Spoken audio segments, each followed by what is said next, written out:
কোটি টাকার বাড়ি বানিয়ে মানিকগঞ্জে আলোচনার জন্ম দিয়েছেন তৃতীয় শ্রেণীর এক কর্মচারী। সদর উপজেলা নির্বাহী কর্মকর্তার কার্যালয়ে অফিস সহকারী আব্দুল বারেক ওই বাড়ির নাম দিয়েছেন ক্ষণিকের বাড়ি।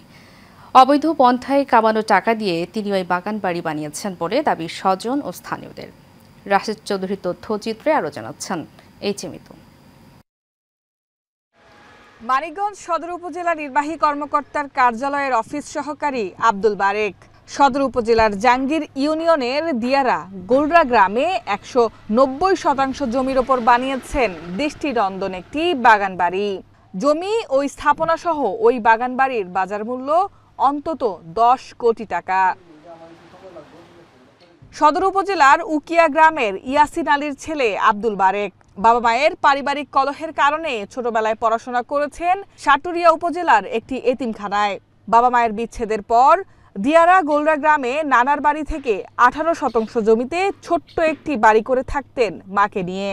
১৯৭৮ সালে তিনি দৌলতপুর ম্যাজিস্ট্রেট কোর্টে যোগ দেন সার্টিফিকেট সহকারী হিসেবে। এরপর তিনি মানিকগঞ্জ জেলা প্রশাসকের কার্যালয় সহ বিভিন্ন উপজেলা নির্বাহী কর্মকর্তার কার্যালয়ে চাকরি করেছেন। বর্তমানে তিনি সদর উপজেলা নির্বাহী কর্মকর্তার কার্যালয়ের অফিস সহকারী। চাকরি পায় ৩-৪জন মানুষ নিয়ে চলা কষ্ট। এই এতগুলো পোলাবান মানুষ করলো, এই অট্টালিকা, এমরা বিল্ডিং ওমরা বিল্ডিং। আমাকে অনেক অত্যাচার করছে, গরু বাছুর তার টাকা পয়সা লস্তরাজ করে ওই রাত্রে অনেক কিছু আমাকে নষ্ট করছে। একটা ডুপ্লেক্স বিল্ডিং করা প্রায় ৮ থেকে ১০ কোটি টাকার দাম। আসলে এটা আমাদের মাথায় ধরে না, এটা কেরানি চাকরি করে এত টাকার সম্পদ কিভাবে উনি করে। অবৈধভাবে জমি হাতিয়ে নেওয়া সহ বিভিন্ন দুর্নীতির মাধ্যমে তিনি এই সম্পদের পাহাড় গড়েছেন বলে অভিযোগ স্বজন ও স্থানীয়দের। বিগত সময়ে আওয়ামী লীগের প্রভাবশালীদের সাথে সখ্যতা থাকায় তার বিরুদ্ধে প্রতিবাদ করায় মিথ্যা মামলায় হয়রানি হয়েছেন অনেকেই। আমার 4 বিঘা সম্পদ সে ফিরিয়ে নিছে। সে আমার ব্যাংকে লোন ছিল, সাইডে দেওয়ার কথা বলে সেই লোনটা সারে নেয়। দুর্নীতি করে টাকা নিছে, মাইরা দিয়ে টাকা নিছে।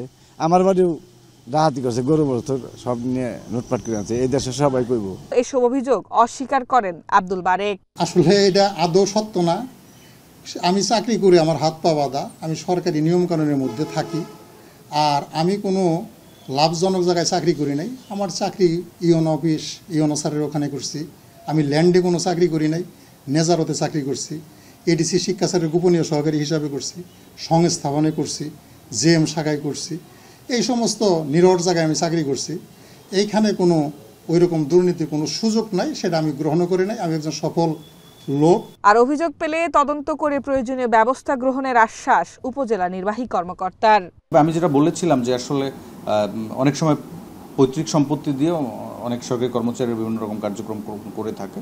তবে ওনার বিরুদ্ধে যদি এরকম কোনো অভিযোগ ওঠে তাহলে যথাযথ কর্তৃপক্ষ তদন্ত সাপেক্ষে ব্যবস্থা গ্রহণ করবে। তৃতীয় শ্রেণীর এই কর্মচারীর সম্পদের সঠিক হিসেব ও দুর্নীতির তদন্তের দাবি এলাকাবাসীর।